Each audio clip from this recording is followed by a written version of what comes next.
Shri Sitaram. शिखावस्थी channel में आप सबका स्वागत है और मैं हूँ शिखावस्थी।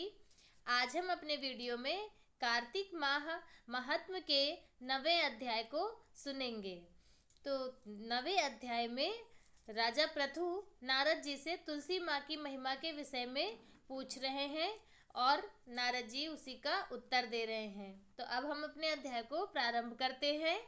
अपने श्री गुरुदेव भगवान का स्मरण करेंगे, श्री गणेश भगवान का और नारायण भगवान का स्मरण करेंगे और फिर हम अपने अध्याय को प्रारंभ करेंगे। तो अध्याय अब प्रारंभ करते हैं। राजा पृथु बोले कि हे मुनि श्रेष्ठ नारद जी, आपने कार्तिक मास के व्रत में जो तुलसी की जड़ में भगवान विष्णु का निवास बताया है, उस स्थान की मिट्टी का पूजन करना बतलाया है। अतः मैं तुलसी जी के महात्म को सुनना चाहता हूँ।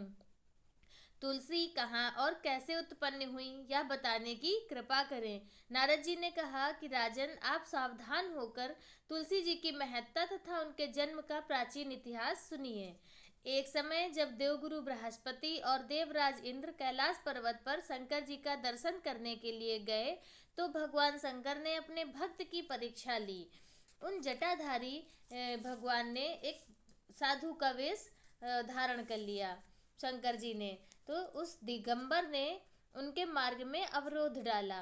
यद्यपि वह तेजस्वी, शांत, लंबी भुजा और चौड़ी छाती वाले, गौरव वर्ण, अपने विशाल नेत्रों से युक्त तथा सिर पर जटाधारे वैसे ही बैठे थे जैसे शंकर जी बैठते हैं, तथापि उन भगवान शंकर को न पहचानकर इंद्र ने उनका नाम और धाम आदि परिचय पूछा और कहा। शंकर जी ने अपने स्थान पर और मतलब इंद्र ने वो शंकर रूपी जो दिगंबर बैठे हुए थे, तो उन्होंने उन्हीं का नाम और स्थान पूछा उनसे और उनका परिचय पूछा और कहा कि शंकर जी अपने स्थान पर हैं या कहीं गए हैं। इस पर उस तपस्वी ने कुछ ना कहा, परंतु त्रिलोकीनाथ के ऐसे ऐश्वर्य से गर्वित होकर इंद्र कब तक चुप रहते। उन्होंने क्रोध कर तपस्वी से हुड़क कर कहा कि मैं पूछता हूँ, तू उत्तर क्यों नहीं देता है? मैं अभी तुझे वज्र मारता हूँ, फिर देखता हूँ तुझ दुर्मत की रक्षा कौन करता है।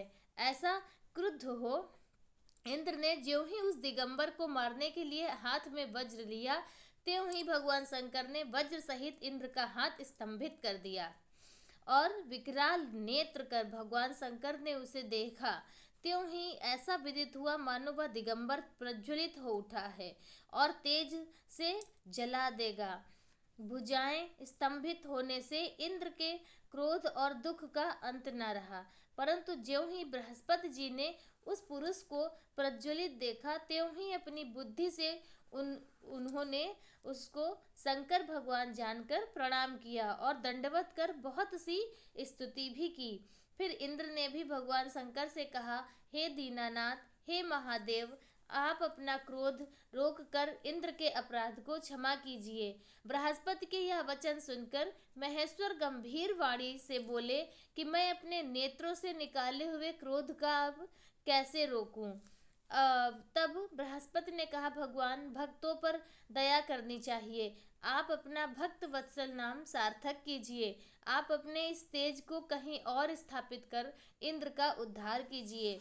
तब भगवान शंकर ने गुरु बृहस्पति से कहा, मैं तुम्हारी स्तुति से प्रसन्न हूँ, जो तुमने इंद्र को जीवन दान दिलवाया है। मैं विश्वास करता हूँ कि मेरे नेत्रों की अग्नि अब इंद्र को पीड़ित नहीं करेगी। बृहस्पति से ऐसा कहकर भगवान शंकर ने अपने माथे से निकले हुए अग्निमय तेज को अपने हाथ से में लेकर क्षीर सागर में डाल दिया।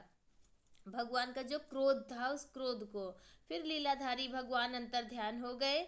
इस प्रकार जिनको जानने की इच्छा थी, उसे जानकर इंद्र और बृहस्पति अपने स्थान को चले गए। इति नवम अध्याय संपूर्णम। तो आप सबने सुना कि कैसे भगवान शंकर ने इंद्र और बृहस्पति भगवान की परीक्षा ली है। तो अब आगे के अध्याय में आगे मतलब पता चलेगा कि फिर भगवान के शंकर के वो जो क्रोध था, जो उन्होंने समुद्र में डाला उसका क्या हुआ और कैसे तुलसी माँ की उत्पत्ति हुई, तो वो हम आगे के अध्यायों में सुनेंगे और तुलसी माँ की महिमा को जानेंगे। आज का वीडियो बस इतना ही। श्री सीताराम।